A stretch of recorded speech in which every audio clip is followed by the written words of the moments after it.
The moon. So when the moon appears in a reading, it represents illusion, intuition, uncertainty, confusion, secrets, the unconscious, and the true self in transformation. So it can mean many different things. And the moon reigns supreme in the nighttime sky. The color is golden, for she reflects the sun. And hers is the world of dreams and subconscious memory in connection to the higher self, where our evolutionary history is restored. And the moon card is actually a picture of evolution. That's what it's meant to represent. In the foreground, our emergence from the sea is depicted by an ancient crustacean. So like the scarab or the lobster or the crab, whatever it is. And in some versions of the tarot, it will have a scarab sometimes with its eggs. But we also have the mineral world that's symbolized by the rocks, and the vegetation world as represented by the plants and the grass. And the animal kingdom is both in its wild, the untamed phase by the wolf, and in its time, the modified state of the dog. Humankind is symbolized by these two creatures.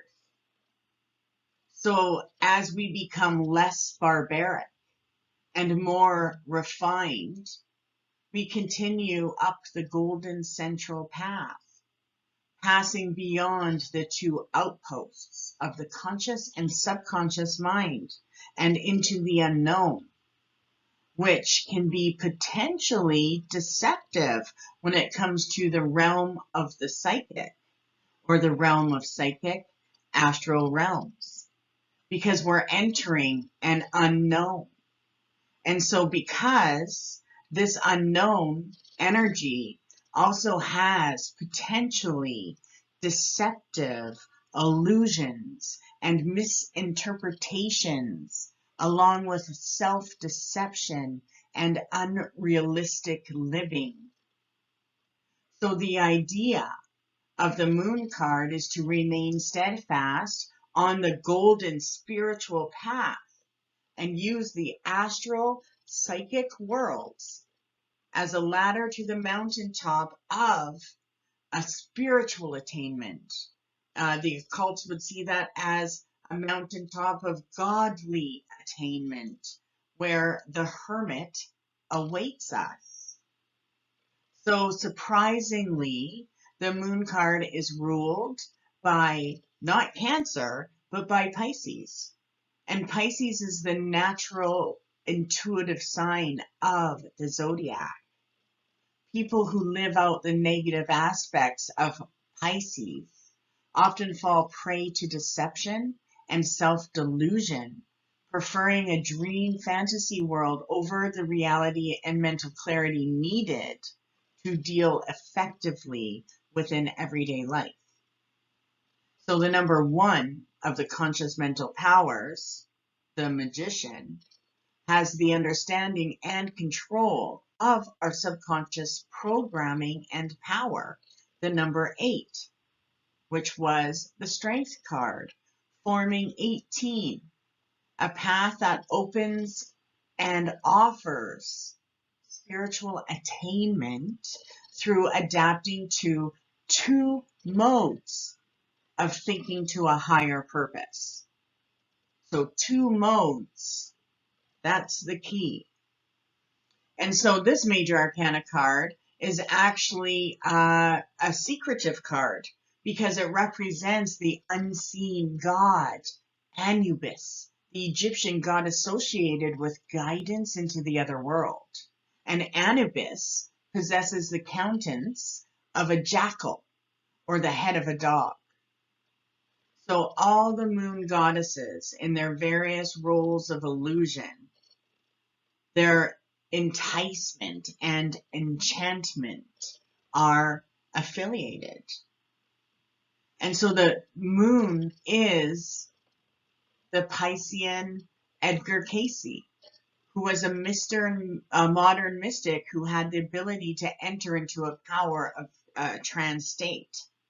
And he communicated with the Akashic records to bring answers concerning life and medicine to mankind. So psychics and mystics do know how to go into these other higher states. And the moon is the subconscious dream. It is the psychic and astral states within every person. But you have to take a look at that because every psychic is connecting to the level of consciousness that they are connected to. So, there are some crappy psychics out there and there's some amazing psychics out there. And it does depend. I wouldn't go to a psychic that has a lower level of consciousness than me. There's no way. I'm not going to get anything out of them. So the moon interpretation, and the moon represents dishonesty from within oneself or from others.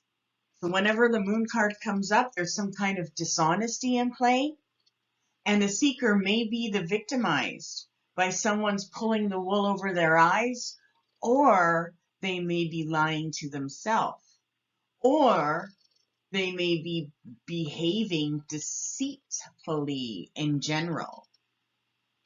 So there's some kind of deceit. There's something unpleasant. So the moon also represents fluctuation and it can personify unexpected changes and sudden new information that causes disruption when it's exposed. Like if you hear what somebody said about you, right?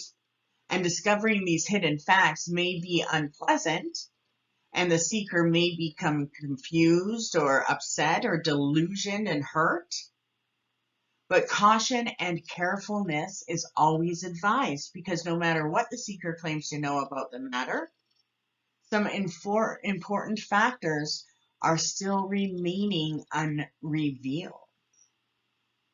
And so the moon may also be interpreted as a psychic card, indicating intuitive sensing and the astral clairvoyant world.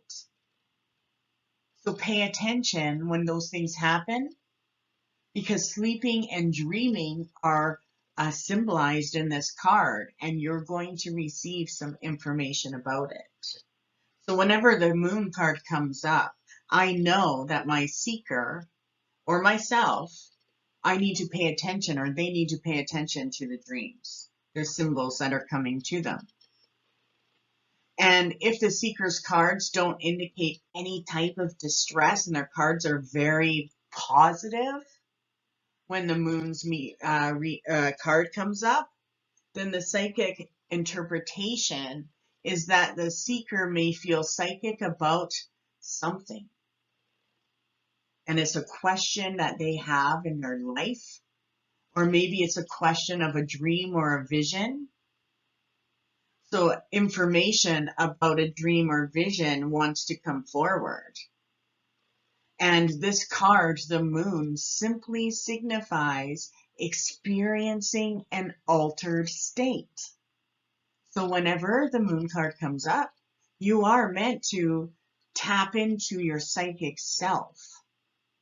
And I usually say, okay, well, something's up. I need to do cards on this and figure it out. So the moon card does represent a path that leads us off into the future, into the distance. And on one side of the path, there's a wolf energy, and the other side of the path is a dog energy, our civilized and wild natures. And if you take a look at the two towers, they represent visible doubles in this card. So there is two possibilities. And as we walk down the path, we walk the fine line between the conscious and the unconscious, between the tame side of ourself and the forces of nature, which are represented by the wolf. And the towers on the opposing end actually represent forces of good and evil. So it can represent having difficulties in understanding and seeing the difference between good and bad right now. It also means that your imagination might be taking toll on you. Maybe you're unsure of the path, or you feel like there's danger. So the crawfish, or the lobster, or the whatever, the scarab, represents the moon's light that can bring you clarity and understanding and lead you into the light through the darkness. So the moon's light brings us clarity and understanding that allows us to follow our intuition on our path, which also represents, full moon magic and the way it attunes us to the natural forces of nature. So whenever the moon card comes up, you need to be aware of situations that are causing you fear and anxiety, or what that feeling, that intuitive feeling, is an alert, so that you can let go and release any negative energies that can turn into something. So hidden truths must be discovered. And this represents there's a trick around, right? There's an illusion, there's a hidden force that needs to be unraveled. So when this comes up in a relationship reading, then the moon card indicates a complicated romance, that there's uncertainty about love or a relationship in general, a future. And when it comes up right in a career reading, then there's uncertainty about the career path. There's confusion. They don't know what they should be doing, or there's confusion at the job, or they're dealing with lack of information. And they are meant to connect their career. And when it comes to finances, there's unclear energy around the financial decisions that they're making. And they're lacking financial knowledge. So I always know that it's important for us to understand our own emotions, desires, and motivations, as well as old attitudes that could be causing hindrance on our path. So this is the time to reveal and examine who we truly are, or who the seeker truly is.